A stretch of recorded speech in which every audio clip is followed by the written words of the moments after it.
I recently got home from racing 1,200 kilometers across Bosnia, and spoiler alert, it could have gotten a lot better.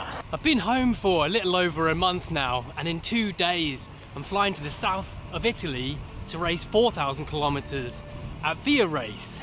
So I've got some changes to make. I made it through Be Hard, but by the skin of my teeth, really. So I thought in this video I'll go over what Via Race is, where I'm going in a couple of days, and the changes I'm going to be making, because I've got 3 or 4 things I'm going to change to make sure I get it through a lot more comfortably this time.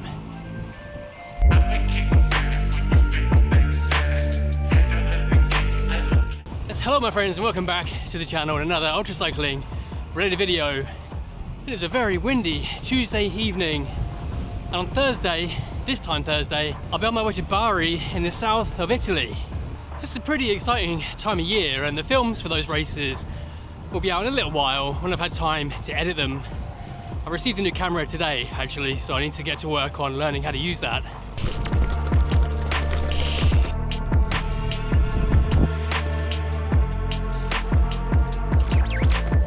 If you're not already subscribed, I make videos about ultra training, kit and adventures, so get on board.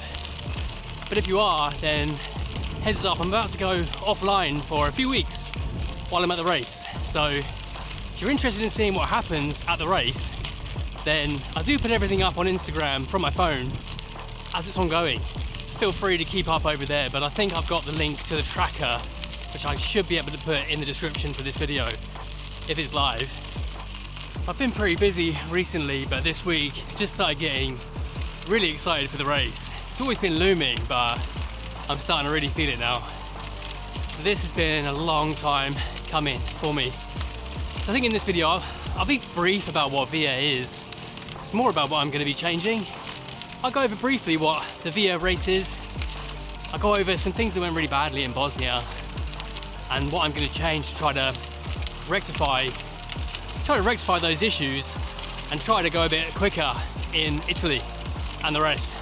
So to put it briefly, VIA Race is a 4,000 kilometer self-supported bikepacking race across Europe.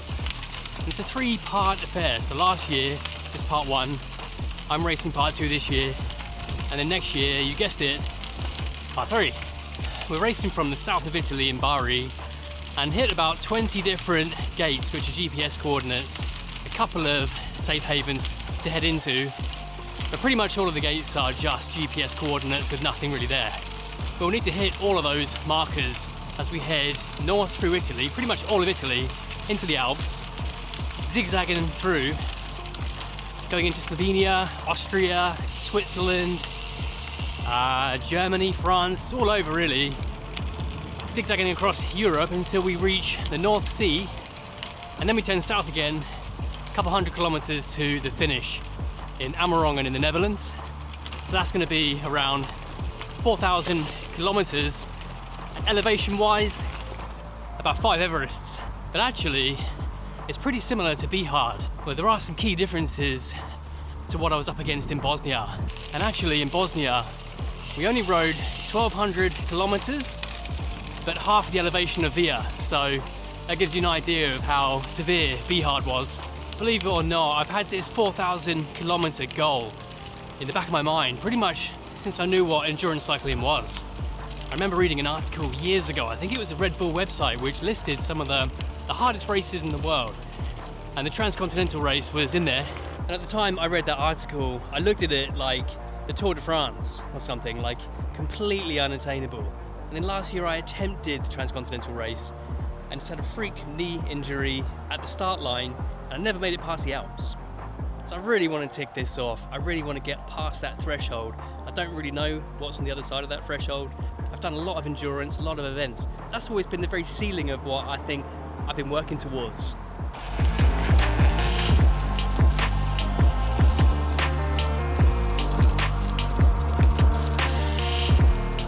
There are a number of things that I think went really well in Bosnia.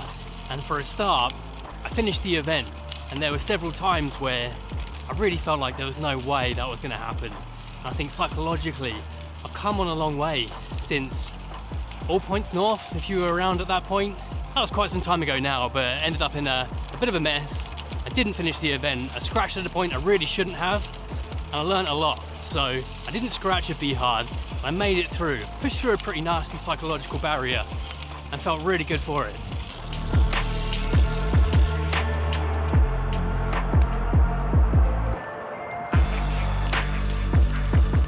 I think on top of that, my body's feeling so much stronger. After training every day pretty much for the last 7 months, I started training with Giovanni on the 2nd of December, and I've trained every single day since then. The only day I missed was coming back from Bosnia. The trains were a bit messed up, so I missed my travel day, but apart from that, I've trained every single day for this race. And during Bosnia, I really felt it. There was a point where I said to myself, I'm gonna finish this race. I'm gonna push as hard as I can, just injure myself deliberately, and I'll get over it. Just finish this race by any means. And I pushed and pushed, no injury whatsoever. So I think I learned something there about how hard I can actually push in races. See if I end up pushing too far. Like I said, there were several things that did not go very well, so a few things I'm gonna change for Via. And I'll go over them one by one. Things that almost took me out, and I should have known better. I should have trained a bit harder. First issue was the heat, really. At certain points in the race, it was 47 degrees Celsius, which I think's over 100 Fahrenheit, I think. And that, for someone who's done no heat acclimatization and no training for the heat, was absolutely brutal. I just collapsed at one point and just had to have a nap. I don't see those temperatures in the UK, so slightly forgiven for not being used to it, but there are ways you can train for that. So what am I doing to train for that? I've been riding, apart from today, the last few weeks, most of my rides I've been riding wearing a raincoat, a snood over my head, basically doing whatever I can to deliberately bake myself. Hydrate well, but get my core temperature up a bit throughout those rides. And actually they've been feeling easier and easier until the weather went downhill, and it's been pretty cold to be honest, but I've done quite a lot of that recently, so I'm really hoping in Italy that'll serve me quite well. And I know during a recent heat wave at the start location, Giovanazzo, the temperature's got to 49 Celsius, so potentially it might even be hotter in Italy than it was in Bosnia, which is pretty hard to imagine right now. But fingers crossed, I've trained for it. Just pull over for a minute, but the next one kind of comes off the back of the temperature. Sweating wise, there were points I've never seen so much sweat on my clothes. Just an unholy amount of sweat and salt. My bib shorts are dark green, but they looked like white at one point. I didn't pack any electrolytes whatsoever, so that was a real schoolboy error. I did eat some salty food and try to replace minerals here and there, but actually I think packing electrolytes should be a no-brainer in those kind of temperatures, and I really paid the price for that. It's while it's possible to find Lucozade or drinks that kind of replace some, and try to eat some salty food. It's not necessarily going to cut it. So I got in touch with Velo Forte, and you may know already, they support me for all of my nutrition and on-bike fuel, and they do sachets of electrolytes. So I'm going to take 12 sachets, and hopefully that will see me through for a lot of the race. I'm still going to try to eat as much as I can, salty food, Lucozade and that kind of stuff. I think that's going to give me a bit of a head start to try and keep on top of the electrolytes. Hopefully this isn't too noisy, but if you've been watching for a little while, then you know I live in a city, so these recovery rides, they're not always very quiet, unfortunately. One thing that just occurred to me actually, when I put the link below of all of the gates and all the checkpoints, if you live somewhere near any of those, then I can't share my route, unfortunately, but you'll be able to see me on the Dot Watcher. But if you live anywhere near those gates or along the route and you want to ride with me for a little bit or come say hi, that'd be really cool. I would love to meet some of the people that watch these videos. And I'll try not to be too shocked like I was last year. Coming through Stuttgart and a couple of guys were shouting my name and I had no idea what was going on. And remembered I've got a GPS tracker there just looking at the Dot Watcher. I was so confused, but yeah, if any of you are along the route and you want to come say hi, I can't accept support obviously, but it'd be great to say hello.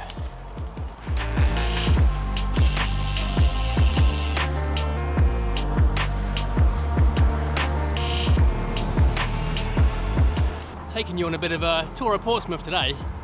Sorry about that. We're on to the next one. There's only a couple left really, but hopefully if you've got a long ride planned or you're thinking about doing something like this in the future, you can learn from my mistakes. Hopefully be a whole lot more comfortable than I was.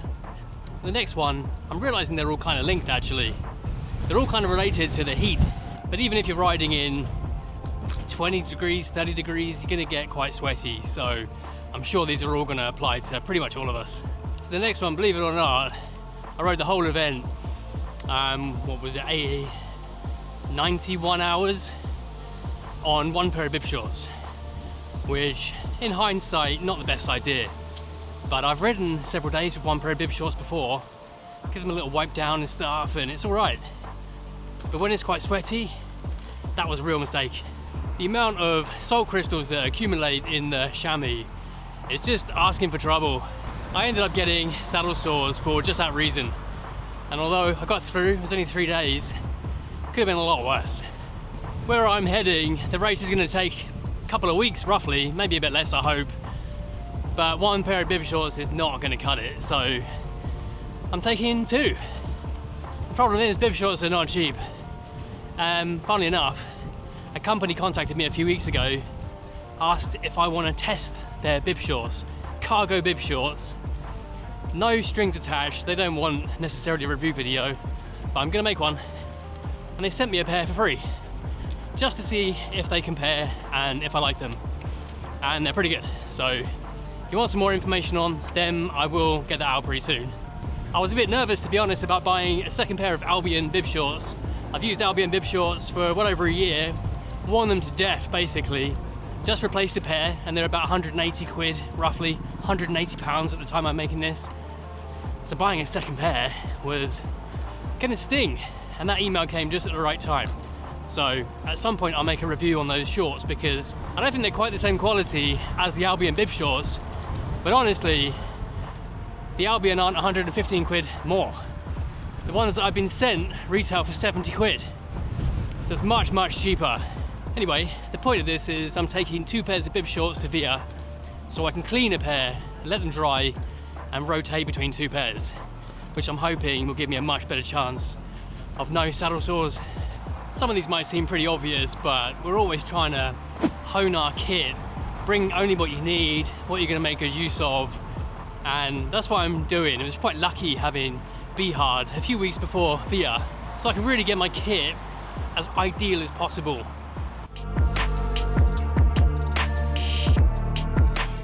All right, on to the last one, and I appreciate this isn't the most exciting ride, but it is just a little recovery ride, testing out my loadout. I've got everything on the bike today that I'm going to be taking in a couple of days before I pack it all down into a box to fly with. So no big ride today, nothing too exciting.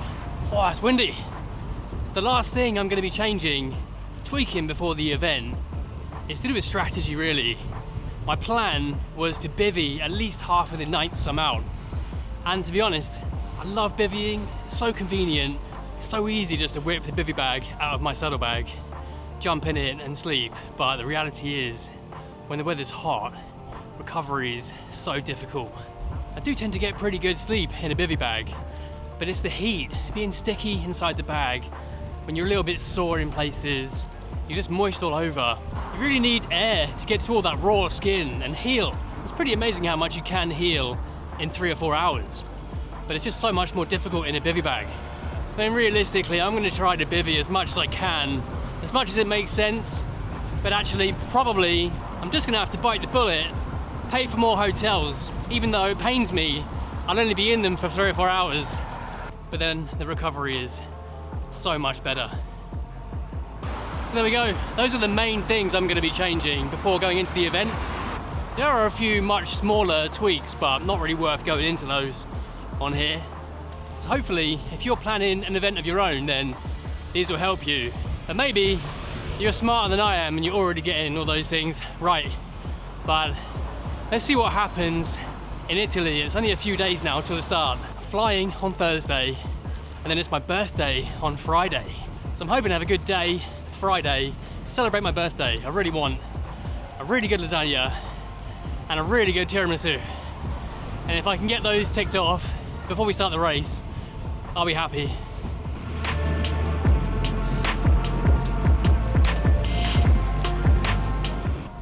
Anyway, as always, thank you for watching until this point. And really, if you are along the route or you're near any of the gates, then I hope I get to see some of you along the way. I'm gonna go now, get this thing packed away, and start getting excited for the race. So, look after yourselves. See you on the next one, which is gonna be in about a month.